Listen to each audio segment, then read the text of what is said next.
Hello guys, welcome back. In today's video I want to present to you which are the main reasons for which you can fail in semi-hydroponics. I have never stated that semi-hydroponics it is the best orchid culture that exists out there, but I am truly convinced that it can offer tremendous ease and convenience. That doesn't mean, however, that is an automatic, as some people have difficulties with it. In general, people have issues with orchids in semi-hydroponics because they don't respect one or more of the important rules in semi-hydroponics.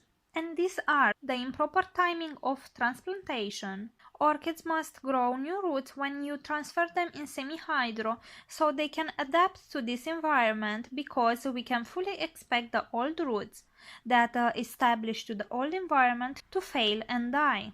People often think that semi-hydroponic it is a method of rescuing orchids, and that is because they don't know how to grow orchids in semi-hydroponics in the first place. You cannot make this assumption, and I don't think that is the best way to save an orchid, especially if you are talking about a very little orchid, because that one has a lot less energy and it may not stay alive for a few months until it will produce new roots. So we really need to make sure that we are timing the transplantation in semi-hydroponics if we don't want to fail. Another reason for which people don't succeed in semi-hydroponics it is the improper watering. It is very important that the pots always be filled up rapidly to the top to allow the natural flushing action to take place. Merely topping up the reservoir is a sure way to accumulate and concentrate minerals and plus weight products in the medium, poisoning the plant over time. I have done this myself last winter because I wanted to save up a little bit of time, so I thought it is a lot more easier for me only to top up the reservoir, and I did experience some root rot because the water was getting poisoning.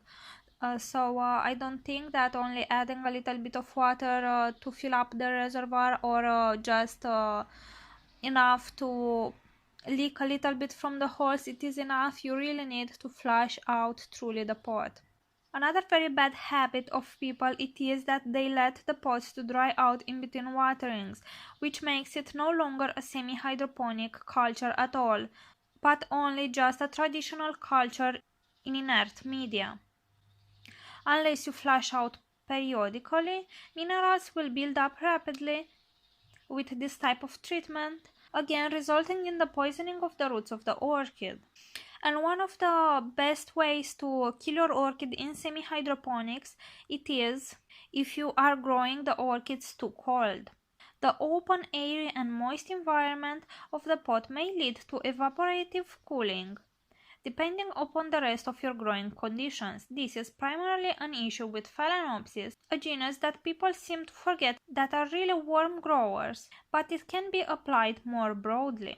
It is very important to truly understand of what orchid culture truly means, especially understanding all of the aspects it involves and how they interact: light levels, humidity, air movement, temperature, and its variations in day and night, and seasonal watering and feeding regimen, and even your personal tendencies when it comes to messing up with your plants can affect how well you can grow them in semi-hydroponics. Any change in how you grow requires that you rethink the overall effects and interactions with all of those aspects, and many people think that semi-hydroponics compensates it all, rather than merely moisture delivery and avoiding medium decomposition. So alright guys, this has been the video for today. I hope you have enjoyed it. If you did, please give it a thumbs up. And if this is the first time you are visiting my channel, please consider subscribing to it so you can stay up to date with all my orchid videos. I post regularly. Thank you very much for watching and see you all next time. Bye!